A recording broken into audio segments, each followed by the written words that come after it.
Assalamualaikum warahmatullahi wabarakatuh. Di sini saya akan menjelaskan tugas ujian akhir semester praktikum teknik tenaga listrik dengan materi generator sinkron dan generator asinkron. Sebelumnya perkenalkan, nama saya Santia Duning Tias, NIM D400190004 dari kelas A.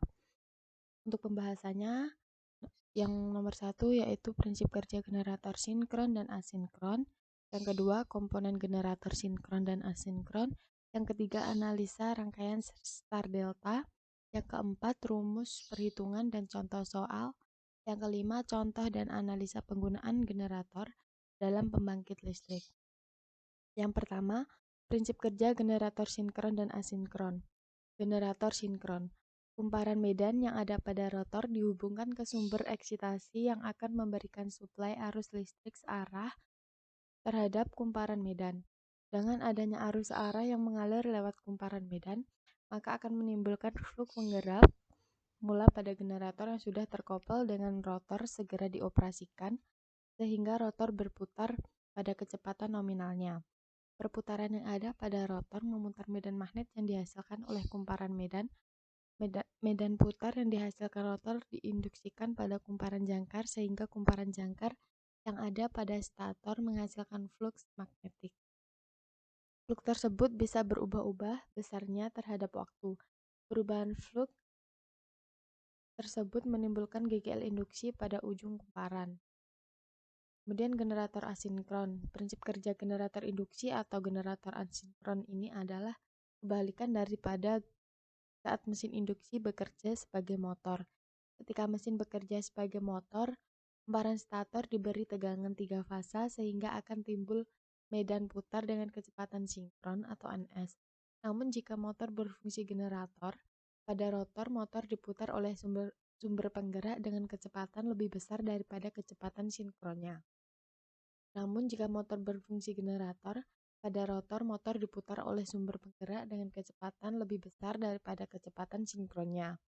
Bila suatu konduktor yang berputar di dalam medan magnet atau kumparan stator akan membangkitkan tegangan sebesar E sama dengan B kali A kali V, di mana E tegangan induksi yang dihasilkan, B flux magnetik, L yaitu panjang konduktor yang dilewati medan magnet, V kecepatan medan magnet melewati konduktor. Dan bila dihubungkan ke badan akan mengalirkan arus.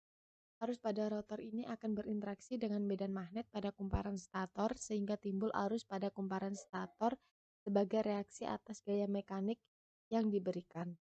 Pada proses perubahan motor induksi menjadi generator induksi dibutuhkan daya reaktif atau daya magnetisasi untuk membangkitkan tegangan pada terminal keluarannya. Dalam hal ini, yang berfungsi sebagai penyedia daya reaktif adalah kapasitor yang besarnya disesuaikan dengan daya aktif yang diperlukan. Kedua yaitu komponen generator sinkron dan asinkron. Generator ini mempunyai dua komponen utama yaitu stator bagian yang diam dan rotor bagian yang bergerak. Bagian-bagian stator. 1. Rangka stator. Yaitu rangka stator merupakan rumah atau kerangka yang menyangga inti jangkar generator. 2. Inti stator. Inti stator terbuat dari laminasi-laminasi baja, campuran atau besi magnetik khusus yang terpasang ke rangka stator.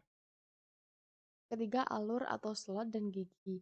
Alur dan gigi merupakan tempat meletakkan kumparan stator.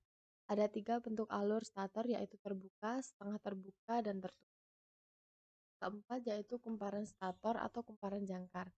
Kumparan jangkar biasanya terbuat dari tembaga. Kumparan ini merupakan tempat timbulnya GGL induksi. Selanjutnya yaitu bagian-bagian rotor.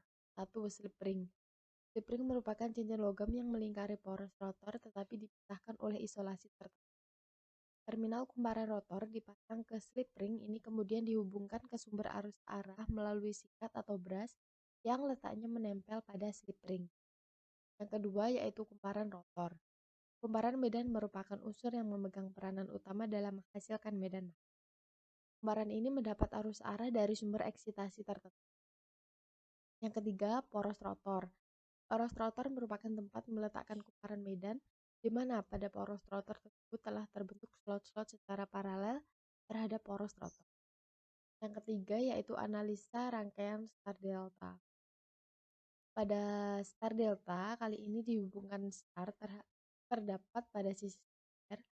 Pada kali ini, Courant dibutuhkan karena hubungan star di sisi primer. Untuk beban RLC, nilai arusnya tidak berbeda jauh. Sedangkan untuk tegangan sekunder juga tidak terlalu jauh. Fasa ST untuk beban RLC pada arus lebih tinggi. Yang keempat yaitu rumus perhitungan dan contoh soal. Contoh soal yang pertama. Sebuah generator sinkron dihubungkan Y mempunyai parameter tegangan beban 380 volt, rating generator 4 kW, PF beban 0,75 leading, arus beban nominal dan rugi tetap 2% dari beban, tahanan jangkar 0,05 ohm, impedansi jangkar 0,4 ohm, reaktansi per magnet 0,5 ohm,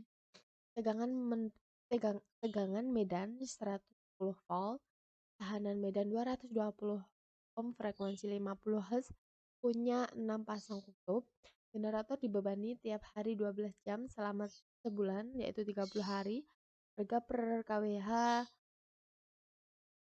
1.550 rupiah. Pertanyaannya, A. Impedansi dan arus beban, B. Tegangan yang dibangkitkan, line to line, line to neutral, C. Rugi tembaga pada generator, D. Daya input dan efisiensi, E. Arus medan dan rugi tembaga belitan medan, F. Rangkaian ekuivalen dan masukkan parameternya, G. Kecepatan sinkron dan regulasi tegangan, H. Berapa kilowatt yang diproduksi generator dan berapa rupiah yang bangkit.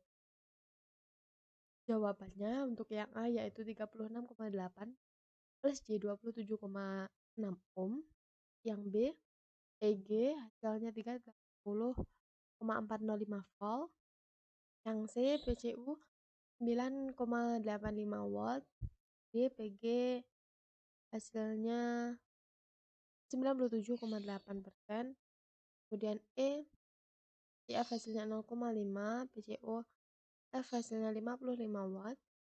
F seperti itu gambarnya. Kemudian yang G untuk N 1000 rpm, delta V 0,12%, dan H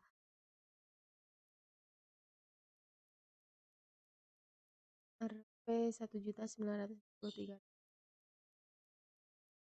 Selanjutnya pertanyaan nomor 2 yaitu sebuah generator sinkron 3 fasa dihubungkan bintang 100 kV ampere 220 volt jangkar 0,5 ohm, reaktansi faktor daya 0,4 leading dan memberikan arus kerja atau arus nominal.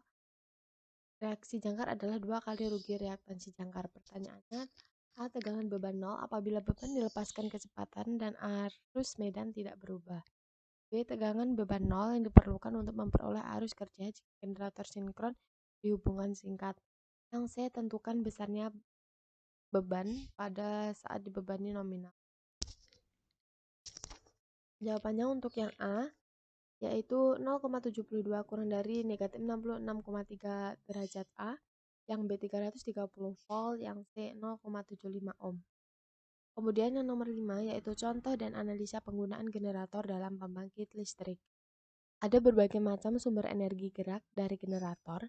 Misalnya, pada pembangkit listrik tenaga angin, generator dapat bergerak karena adanya angin yang menggerakkan kincir atau kincir untuk berputar.